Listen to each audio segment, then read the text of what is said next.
Yeah, so I'm here today to talk about digital tools and human experiences and where the two do and should converge.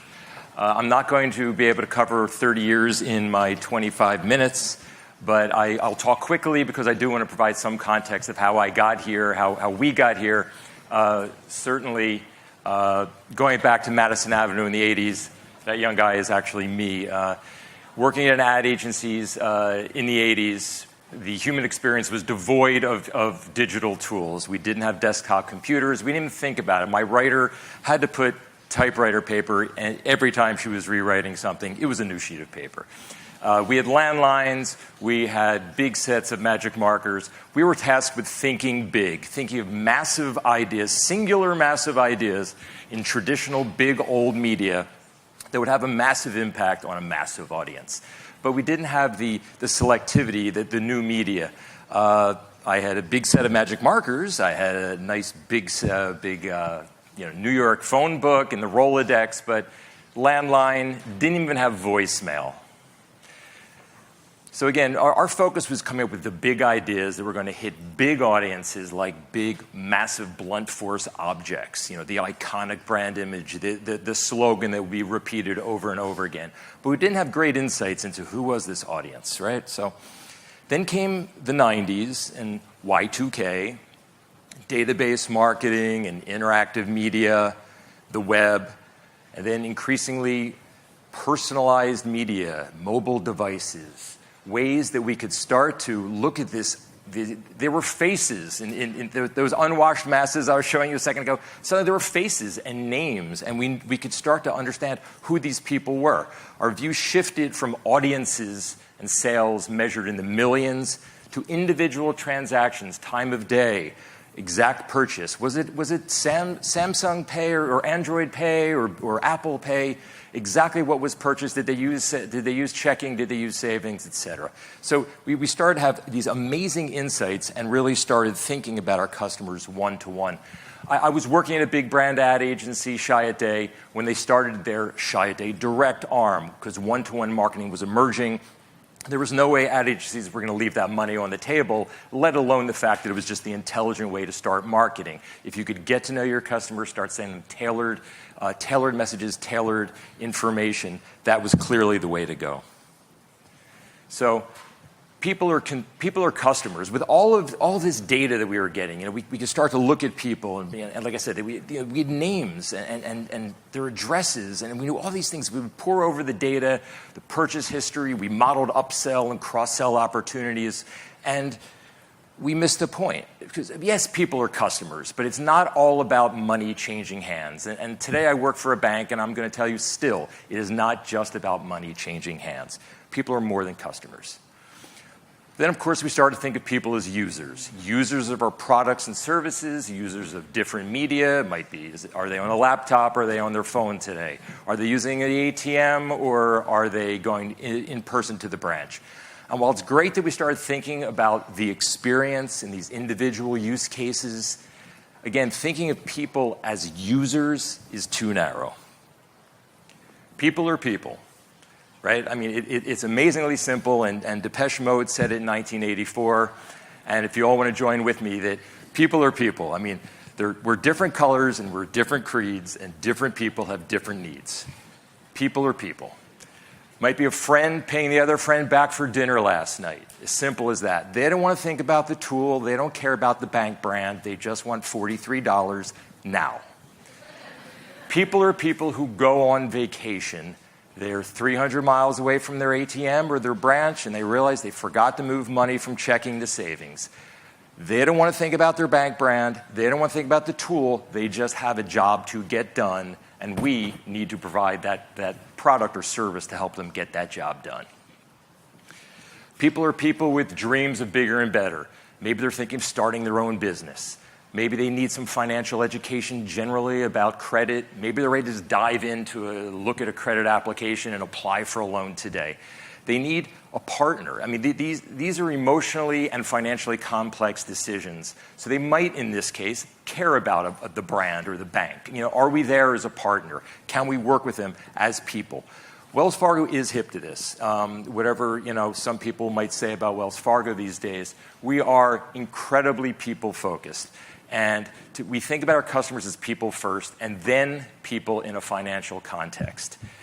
We don't think of them just as bank customers. We consider their entire financial lives and then how we can possibly interject our products and services to serve their needs. People are bundles of wants and needs. I mean, simplifying it greatly is what it really comes down to. And those people, all of us, are living in a world of other people with wants and needs and businesses that have their wants and needs that might include, involving you. These wants and needs of ours do not include the desire to pull out your phone or pull out your tablet and start typing in a password or moving things around. We simply have things that we're trying to get done in our lives. These channels, the tools we provide, they're media. They're in the middle. And the definition of media, it's Latin for in the middle. It's, people's lives are here. The things they want to do are there. And somewhere in the middle, yes, they might need to use this medium called wellsfargo.com or an app that we provide. But at the end of the day, we need to be a very thin layer in that medium. It needs to be something they can work very quickly to get through. Now, user-centered design, UCD, is, it's a term that we're all very familiar with. It's the heart of what many of us in this room practice on a daily basis. It's how we think, how we work, and how we frame a lot of our problem solving. But I'm here today to say that UCD is a subset of HCD, or human-centered design thinking. Not that we all need another acronym in our lives, but HCD is really something I've been talking about and thinking about for years. Because before we can talk about how a user uses an interface, can they find the button? Will they scroll? Is the information above and below the fold? Come on, folks, we need to think about why they might want the product in the first place. Are we offering the right product at the right time? We need to think about their human needs. UCD is clearly a subset of human-centered design thinking, and I'm a few other speakers today have already hit on some of these points about how design thinking is really at the center of it all. So, creating great digital experience takes insights into our users' humanity and humanity on our parts. Beyond the user interface, people's basic goals and wants and needs need to be our primary focus, their lives and their humanity, and not just their tasks, their long-term goals and not just the goal of one online session. That is how we look at the problems that we try to solve in the digital experience design department where I work.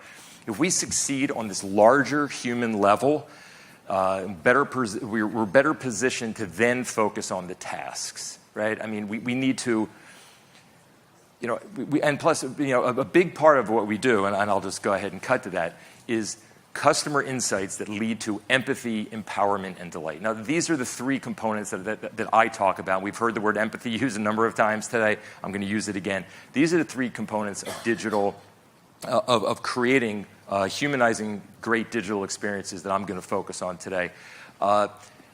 The customer insights really lead into that. There are many names for these human attributes, and they're soft, squishy. Like other human factors, they're very soft, squishy things. But these are the three that I speak to, and they do dovetail very nicely with Wells Fargo's brand principles as well. Empathy. If we're listening and taking the time to understand our customers' wants and needs, that's empathy. And it takes a lot of research and insight, which I'll get to in a moment. But think if two banks offer essentially parity products. They offer checking with the same point, whatever interest, roughly the same number of ATMs in the same neighborhoods. But one speaks to their customer in a more empathetic way, shows that they're listening and aware and in tune with their lives. Which bank is more likely to retain that customer? Empowerment, and that's providing useful tools that will enable your users' goals, and not just their tasks, again, their goals in life. If you can if you don't think about your product, but think about your user getting something done in their life, that should be the focus primarily. Even providing, I work in a group, we primarily focus on tools, things that are really going to help people get things done. Calculators, comparison tools, they can compare home loans, pre-qualify online, et cetera. But even providing static financial educational content. If we can provide that in an empathetic way, we're providing knowledge, and knowledge is power, right? So it's very important that we provide the full range of content that's going to enable our customers' goals and tasks, from education to actually calculating and pre-qualifying online. And then delight. Delight is, primarily, we all know we need to satisfy our customers' needs. That's table stakes. But exceeding them, adding some element of fun, some surprise, some value add. It could just be beautiful design, but something that you do to elevate your experience and bring a little delight to your customers' lives. If you can evoke that smile, it goes a long way toward engaging your customers. So these are 3 experiences. It's too much to consume in this format, but these are just 3 experiences I'm going to discuss today that were specifically designed for human consumption. Our Compare Home Loans tool, which is part of our home loan shopping tools suite. I was the content strategist on both of those, and the piece that I think is most impressive, I need to disclaim right now, I was not the content strategist, but our daily change savings app, which is actually going to be the first one that I show. Before I jump into that, I want to talk about how design thinking really has to be grounded in customer insights. This linear path looks a lot like a lot of our development cycles, and relatively linear from discovery to ideation, design, building, deploying, etc. But you might notice that the discovery, where we get a lot of research, competitive data, ethnographic research, etc., moving forward into the ideation stage, we get to design. You see that soft arrow underneath coming back. We're doing rapid prototyping. We're taking ideas, bringing them back, doing some listening labs, focus groups, validating our ideas. Might go 2 or 3 cycles of that before we actually get to building, testing, and deploying. And as you can imagine, with a bank, with our risk and compliance and technological constraints, it takes a long time to cycle. But the main thing is I want to talk about that iterative cycle, discovery to design, and then more discovery. Keep vetting our ideas. So in 2014, our Customer Insights Group, which is actually part of our digital experience design team, conducted a large ethnographic study of our customers across the country. The study revealed patterns of behavior, and from these patterns, we developed 6 archetypical customers. I'm only showing 2 here, and I had to blur the detail because it's proprietary research. I apologize. My head of insight said, can't give it away. So this is just two examples. We have 6 in total. They aren't narrow customer profiles. They aren't market segments per se. And not at all. They are more behavioral and attitudinal personas. And we hold these faces up. We literally, it's everything about their attitudes about money and how they plan, monitor, use money, etc.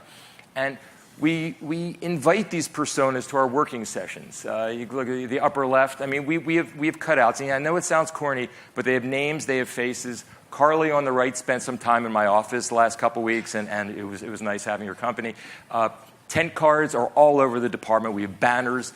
We socialize these people, and all the time we say, what would Carly do in this situation? Or what would Dylan do? Dylan, he's comfortable with debt. Maybe he'd be more or less interested in using this tool or another tool. So the use of personas, not only could this be its own 30-minute talk, it could be its own conference, the importance of personas and empathy in design thinking. But I'm going to move on.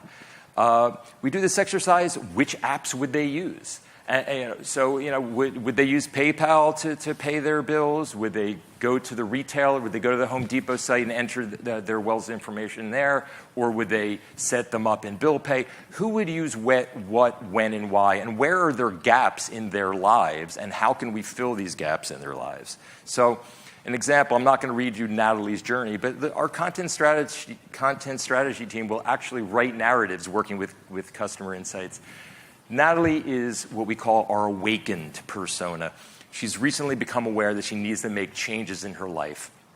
And so the bank's tools and products and services are kind of new to her, and she realizes that she needs a system in place that's going to prevent her from slipping back to old habits of overspending. She's trying to get her spending on track. So this is an example of a journey map. I mean, this is clearly an illustrative journey map. It's not your typical linear journey map. And I'm not going to spend too much time on this because I want to make sure I cover everything.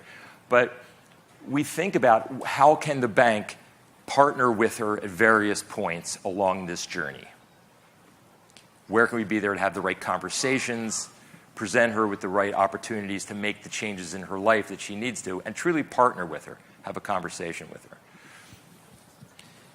So this led to the development of the Daily Change app. The Daily Change app empowers customers to set goals and build healthier savings habits. It's a standalone app. You can download it on any of the major app stores.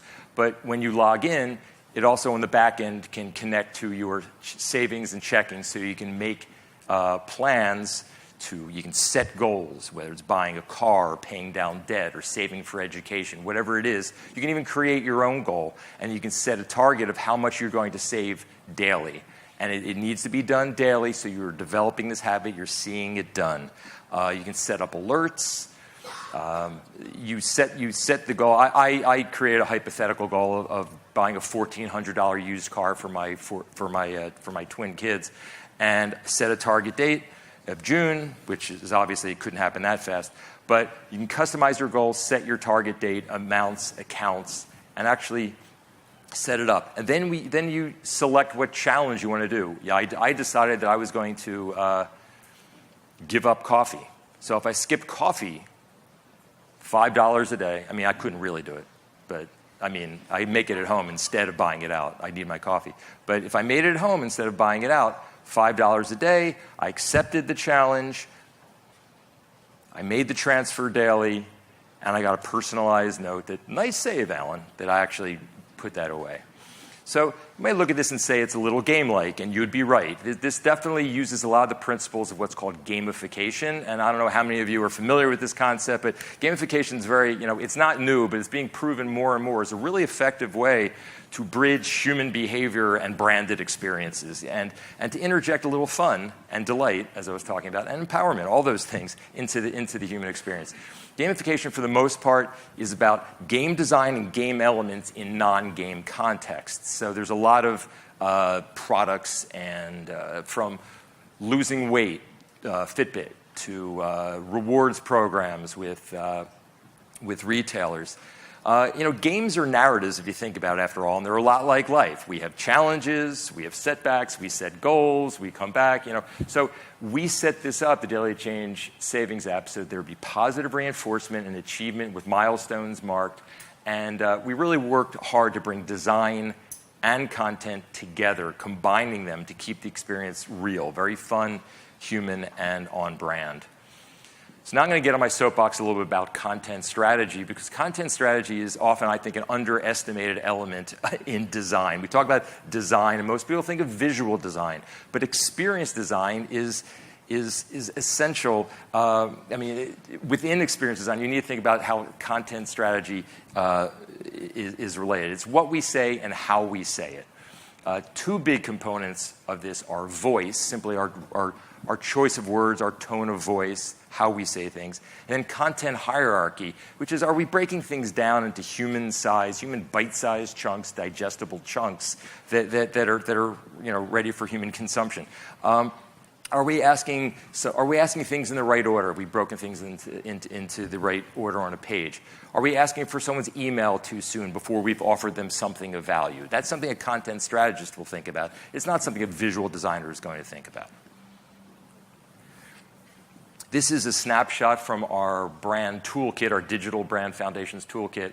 And of course, all the visual brand identity elements of logo, type, color, its imagery, et cetera, are all represented. But I want to point out, I didn't do this, but that voice and tone are upper left, first and foremost. A friendly, helpful conversation is how we, from a brand perspective of Wells Fargo, talk about our voice and tone. And conversations, if you think about it, don't happen between banks and people. They happen between people. So it really is about injecting that humanity and that tone of voice to make sure that all of our communications come across as a friendly, helpful conversation. This is adapted. I shortened it and simplified it from our brand guidelines toolkit. I call it the Goldilocks standard, but that is not what it's officially called. We talk about our language. Are we too hot? Are we too cold? Or are we just right? Just like Goldilocks and the Three Bears and the Porridge. Natalie, in her experience with the Daily Change app, we could say, welcome to Wells Fargo, or we could say, hi, Natalie, welcome back. We can do that. We know her name. Why wouldn't we do that? We're not going to say, hey, you, what's up? That's just a little too cash. So you get the idea. I don't think I need to read through all of these, but I will talk about the bottom one briefly, submit. I was looking at a form when I first joined the bank. You entered information, and then you were asked to submit. I don't want to submit to the bank. I want to continue on my journey. I would like to perhaps, get my loan funded. Yes, that's what I'd like to do. And so we moved away from saying submit to continue. Either way, it's just a button that's going to take you to the next page, but every word choice is an opportunity. I mean, would you rather continue on your journey to getting the financing that you need, or would you like to submit information for judgment by the bank? So the first assignment that I worked on when I joined the bank actually was the Compare Home Loans tool. On the left is kind of an overwhelmingly complex form that when you land there, we're asking a lot of information. There's more typo on the page than you need. The right is our simplified design. It starts with very human language. What's your goal? Big, fat, finger-sized tabs. As a matter of fact, it was really designed to be mobile first. And we adapted it for works great on desktop as well as tablet. And it's made to be mobile, local, and social. You can enter information. You get a variety of loan options based on the information that you've entered. You can create charts on the fly so you can compare what would your loan be, what would your monthly payment be if you got a 30-year fix versus a 7-year ARM. And I know that this is really sexy talk when we talk about mortgage and APRs and what have you. But you can also share this socially. The Compare Home Loans tool rolled up into our home loan shopping tools. And within that, we really empower people to learn about the whole home loan process. We use conversational language. We say you, explore what you can afford, start with your home price. It isn't like, hey, can we get you a loan today? So we ask minimal questions with help text. We provide users with a bunch of options for how they want to enter information, location-based, et cetera. Then when they get their results, we offer them both low and high estimates based on their debt-to-income ratio. I know that's sexy talk, too. But so you can see what's the most I can afford if I was willing to spend this much or that kind of thing. So we also offer the financial education piece that I was talking about that's so important. So not only the tools that allow people, and by the way, this is without logging in. You're not giving the bank any personal information. We provide this tool, have at it, find out what you can afford, and then see if you pre-qualify for us. And this is all without asking for any of your information. We provide this. And then these financial educational videos so people can learn what debt-to-income ratio is all about. They can be, once they're saved, you can bookmark, you can look at them and bookmark them. Transcripts and on-screen captioning are part of every video. Accessibility is hugely important. We have people whose only job is to look at all of our content, make sure it is accessible to people with sight and hearing issues. And we don't call those disabilities, by the way. We call them diverse abilities, because when we design and make sure that all of our content is accessible and available to all people, it actually elevates the design for everybody. It makes it more highly usable and more accessible. It's not just because it's an ADA law and a requirement. It's just good business, and it's something we do. Last, you can find a consultant, which, so if you do want to take that step, you can search for a consultant by name or location and contact them. So I'm going to have to go pretty quickly, but these are just some last innovations and trends that are kind of amassing out there on the digital human frontier that I want to talk about. First one is everyone's talking about AI, artificial intelligence, and predictive banking, what that would mean. And people, I think you should flip this fear that everyone has on its head, this paradigm that artificial intelligence is dehumanizing us. I think it's just the opposite. It's humanizing the technology.